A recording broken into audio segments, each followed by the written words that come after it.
Henry, I never ceased to be amazed at the way that politicians think that we're all absolutely and utterly stupid, to the point where they do these little videos to make out like, oh, we're so friendly and we know so many local people that we're going to go and prove ourselves to be very, very friendly with them, and they're going to love us. I mean, it's ridiculous, isn't it?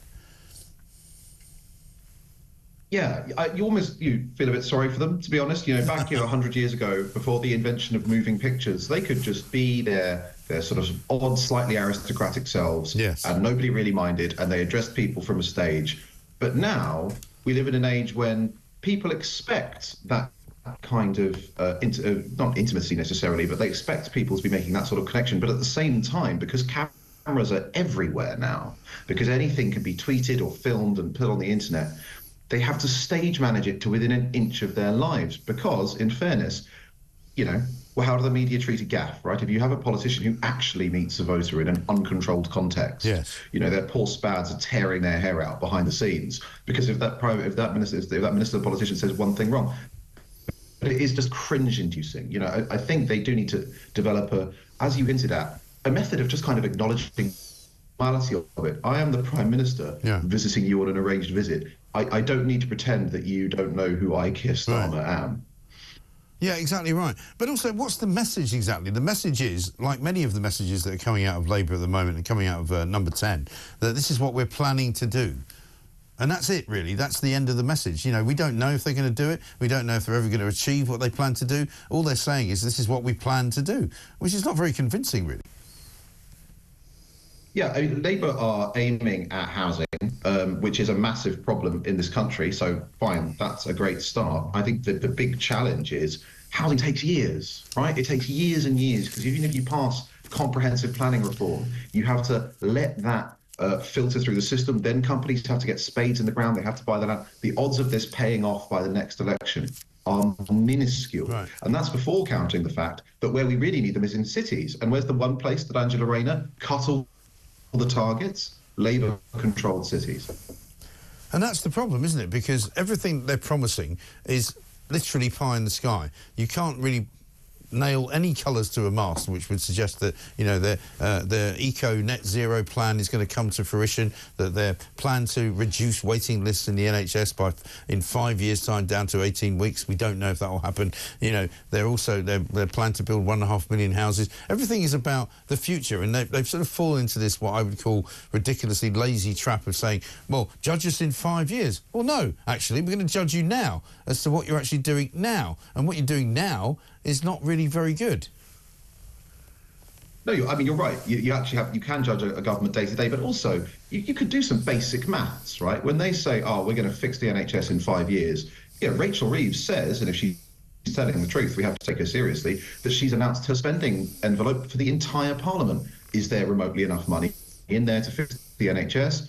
No, there isn't. Labour have said they're going to build all these houses. Have they announced the plan for how they're going to build all these houses? No, they haven't. The net zero thing, particularly egregious. You know, Ed Miliband says that the official report says that his 2030 target is achievable. What does that report actually say? That it's achievable if we spend £40 billion a year upgrading the energy network. Now, do we have 40 billion? No. Is the private sector going to stump it up? The only way they do that is if they were going to make that investment back. But the government is holding bills down and is promising that bills will stay down. So everywhere you look, they're listing all of these grand promises, but they just don't have any plausible way to achieve them. That's the problem, isn't it? And I mean, as we can see from the way that the public polls are going, Labour are now in third place. I'm not sure quite whether or not the jump by reform into first place is necessarily going to happen, but, you know, there's one poll that says they are in first place, but they're certainly in second place. So it's either Conservative Reform or Reform Conservative, and Labour in third place. People are so disillusioned by this government so soon after they got in. I don't think I've ever seen anything like it. It's extraordinary. And I think voters are feeling betrayed because the Labour Party just did not prepare the public for any of the controversial decisions that it's taking. Its manifesto, and this is actually remarkable given how many U-turns they've managed to do, had absolutely nothing in it right? They promised no major increases in any of the important taxes. Well, they then did the NI hike. They promised that everything would basically be fine. They just get rid of the nasty Tories. They'd hit the growth button that the nasty Tories had been choosing not to push for some reason. And then, you know, the growth would deliver the money for public services. And as it stands, what we've had instead is we've had cuts to the winter fuel payments. We've had family farms hammered by an inheritance tax change that wasn't in the manifesto. And time and again, Labour, you know, David Cameron in 2010, he made cuts.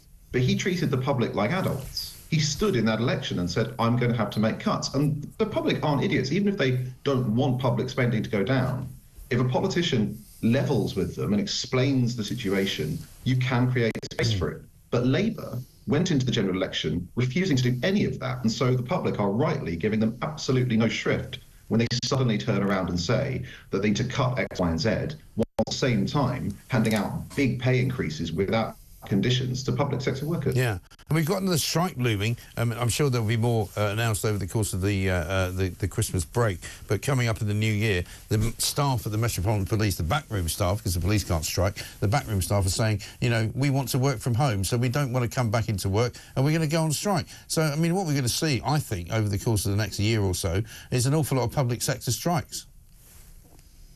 Of course, I mean, yeah, of course. I mean, frankly, given what you hear about the Metropolitan Police, it's hard to imagine that they could be any less effective if the backroom staff are all on strike. Maybe they could just come up with a system of letting the officers book their own people and they get more people. But absolutely, we're looking at train drivers, right? Train drivers who have just been handed a fairly substantial pay increase for in exchange for absolutely nothing. Yeah. Struggling to get them to work at Christmas. The NHS, big round of pay rises. No guarantee that there won't be strikes for this Parliament or even for the next couple of years. They can come straight back and put the government back over a barrel, because that's the signal that Labour has sent, right? The very first thing it did when it came into office was it signed off these big pay deals just to make the problem go away, right? It wasn't strategic. It wasn't, we've got a deal, we'll give you a pay increase if you deliver X, Y, and Z, productivity increases, changing to working behaviour and so on. It was literally just go away money. And, you know, what signal has that sent to the big unions? It's right, all right, well, we'll be back again next year. It's like the Vikings, right? It's the Vikings in the Middle Ages. You pay them the Danegeld, off they go, and then next summer they sail back with a big sack waiting for your next pot of gold, right? Exactly. That's right. the government. That's the message the government has sent. Exactly right. And once again, this morning, breaking news: the UK economy contracted by 0.1% in October. Again, you know, not a huge amount, but it's, you know, they've inherited what wasn't actually a terrible economy in June from the Tories, and they've completely crushed it. So the Office for National Statistics says now that they're heading in the wrong direction once more when it comes to GDP.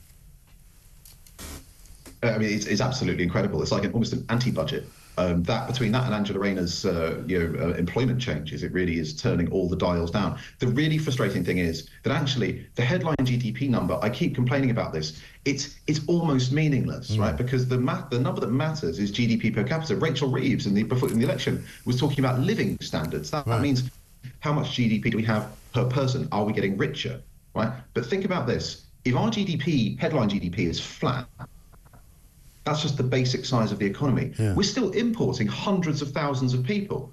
So if we're importing hundreds of thousands of people, which ought to at least be making the economy bigger, and the economy is staying the same size or shrinking, that means that all of us are actually getting poorer. That's what that number really means. That zero, that headline zero, is a negative for you and me. Yeah, absolutely right. And one of their big flagship policies, of course, is building 1.5 million homes. We saw earlier the Keir Starmer ridiculous kind of stunted up video of him visiting Cassie in her 2 to 3 bedroom house. Let's have a look at what Wes Streeting says. He was on Question Time last night talking about the business of building houses in places where some people don't want them.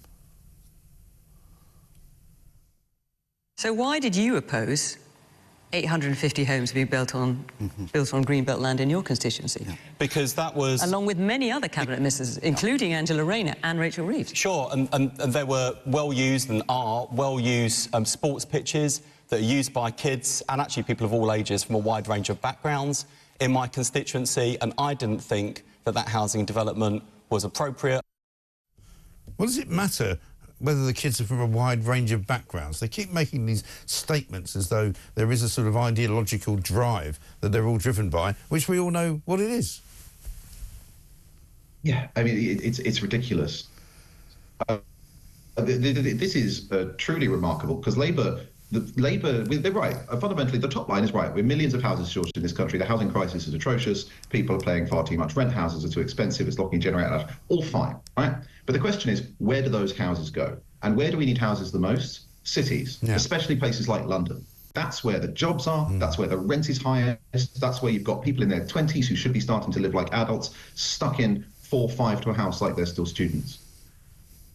And that is the problem. What did Labour do? The first thing they did when they came in, moved it all to the shires. Yeah.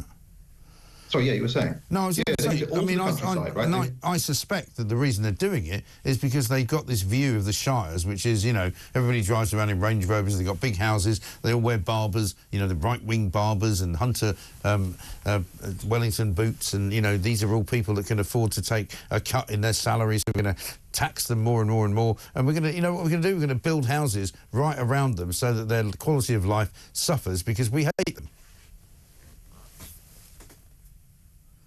I mean, honestly, there's 2 things which I think are probably crucial. One, most of these places will have Tory councils, right? Or at least will used to have had Tory councils, which means as a Labour minister, you're happier to overrule them. But the other one is, if you're Labour, having people who want to live in cities and who work in cities forced to move to the commuter belt is great for you. Look at Canterbury, look at Brighton, look at all of these places. It used to be really solidly Tory. Now people, because of house prices, are eating like an 80-minute commute and living there and going into London. And it's basically just allowing London to radiate Labour voters into these shire marginals. Whereas if you built the homes that people need and want, which is homes near work, that wouldn't do that. So I think it's a combination of cynicism, cowardice, vengefulness, as you say, but it's also just opportunism, because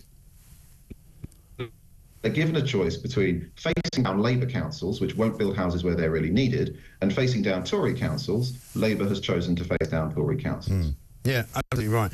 Good to talk to you. Thank you very much indeed. Henry Hill, Deputy Editor of Conservative Home there.